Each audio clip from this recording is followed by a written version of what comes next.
무척 더워진 날씨에 시원한 얼음을 찾는 분들이 많으실 겁니다. 그런데 이렇게 단단한 음식을 즐겨 찾다 보면 어느새 치아에는 미세한 금이 가기 시작합니다. 보통 환자분들께서 오징어를 씹을 때 시큰한 느낌이 온다. 씹을 때 깜짝 놀라게 찌릿해서 못 씹겠다. 밥 먹다가 단단한 걸 울발적으로 씹었는데 그때부터 아프다. 평소에는 별로 시리지 않는 온도의 물인데 이가 시리고 아리다 라고 호소하시면 치아 균열증일 가능성이 있습니다. 질기고 단단한 음식만 원인이 되는 건 아닙니다. 이갈이나 이를 악무는 습관, 신경치료로 치아가 약해졌을 때도 치아에 금이 갈 수 있는데요. 노화로 인한 치아 피로 누적도 무시할 수 없습니다. 우선 치아에 금이 간 곳이 있는지 시진을 하게 됩니다. 오래된 금은 착색이 되어서 눈에 더 잘 보이고요.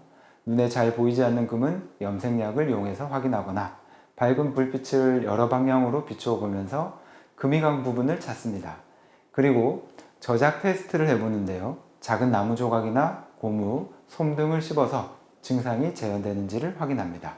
또 차가운 것에 민감하게 반응하는지도 테스트합니다. 눈으로 금이 간 것이 보이고 증상이 재현되는 경우라면 신속한 치료가 치아의 수명 연장을 위해서 꼭 필요합니다. 한번 생긴 균열은 저절로 사라지지 않습니다. 균열 초기에는 증상이 가끔씩 생기지만 음식을 씹을 때마다 치아가 자극되면서 빠른 속도로 상태가 나빠지는데요. 치아 안쪽 신경에 영향이 있을 정도로 균열이 깊다면 신경치료도 필요합니다. 균열선은 보이는데 증상이 재현되지 않는 경우에는 1, 2개월 후에 재진단을 하게 되고요.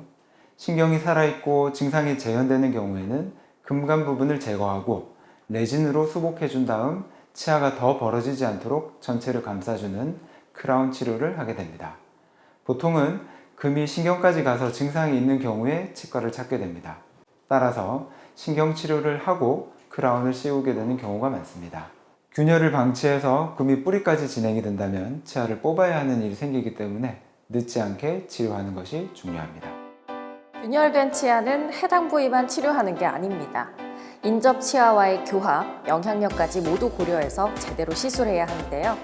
물론 환자 스스로 생활 습관을 교정해서 재발 가능성을 줄이려는 노력도 필요합니다. 건강365였습니다.